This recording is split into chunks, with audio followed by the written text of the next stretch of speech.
I know a lot of you people out there don't understand. But there is a need for the world to know about this. Because the church is hiding and the government's hiding. There is a lot of people that died in those places.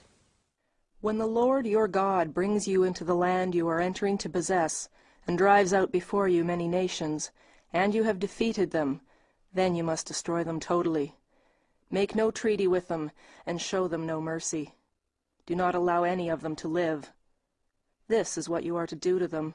Break down their altars, smash their sacred stones, cut down their trees, and burn them in the fire. For you are a people chosen by the Lord over all others on the face of the earth.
God is on our side, we can commit any crime. We're absolved individually from that crime by believing that we have a higher sanction. And that's the danger of religion, in that it allows people to do that. It allows them to kill without a shred of conscience.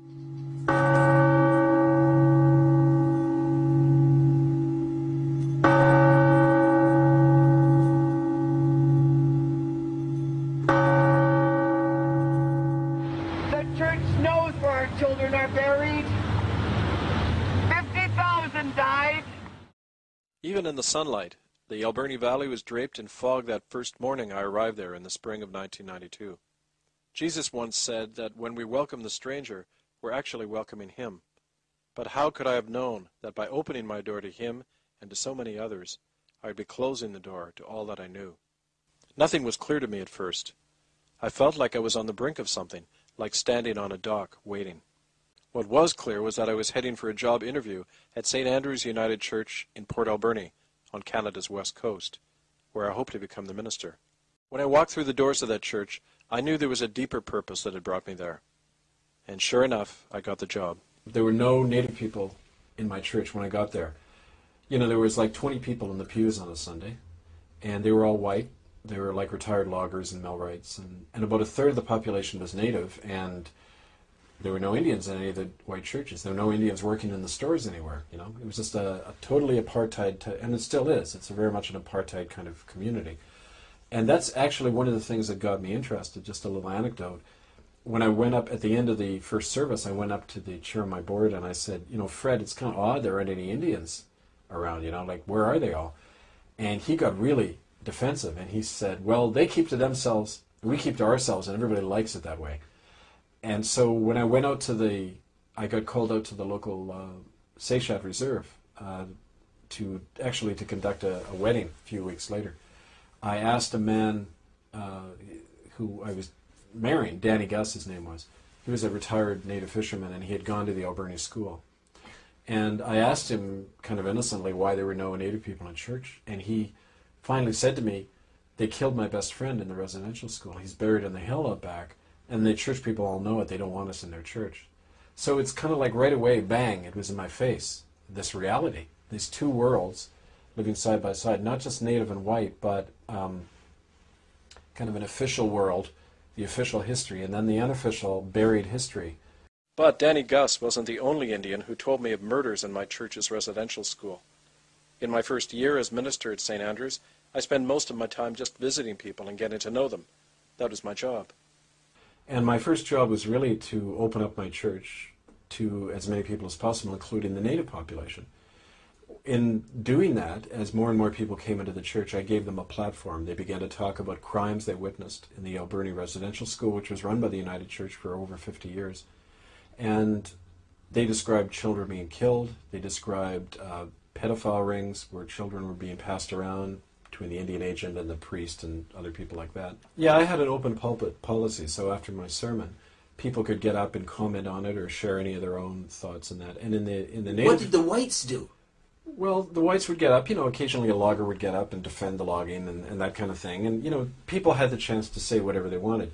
And native people in their tradition, they have, like, speakers who are officially delegated to talk. And so to give you an example, there was a man, Alfred Kietla, who got up and began praying in his own language in church, which was quite something. It was quite beautiful when he did that.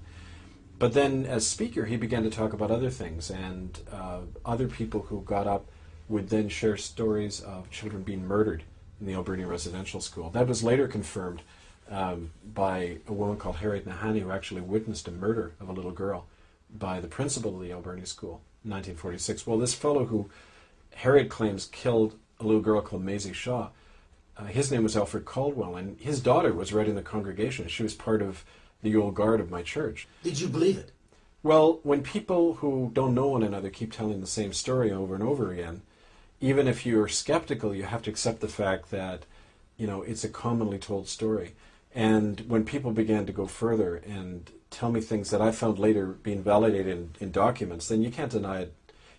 As a minister, you learn to detect bullshit pretty quickly in people. And you can tell in somebody's eyes when they're suffering, and it's incredibly painful for them to tell a story. They're not making this stuff up. My name's Harry Wilson. My name's Kenny Quittal. My name is Virginia Baptiste. I'm from the Osuyus Indian Band in Oliver, BC. My name is Harry Lucas. I'm actually 64 years old. My name is Zibayut from the House of Zibayut of Bachida. My name is Nankreska. I come from the people of Haida Gwaii. My English name is Douglas Wilson. In academic circles, I'm known as Dr. Douglas Wilson. I went to Port Alberni Residential School, 1959 to 1970. I went to the residential school in Cranbrook, BC. My first year was 1955. I went until 1963. I'm a survivor of the Edmonton Indian Residential School. I was there from 1957 to 1961. At age 5, I was kidnapped by terrorists in a gunboat. The RCMP had this gunboat. It was a RCMP boat with a gun mounted on it to gather children from villages. We were segregated right from the day one. I remember in September we were all on a beach and we were all given numbers. When I first got to school in Cranbrook, we were all given a number. My number was 54, and my underwear, my socks, my uniform, my towels, everything that I had a number. It was 54 on there. And all the girls had their own numbers. And if you were caught with somebody else's number, you got whipped for that. We weren't allowed to have books, and we weren't allowed to read. If you were caught reading any kind of a book or a magazine, you were punished. That was a severe punishment, that one.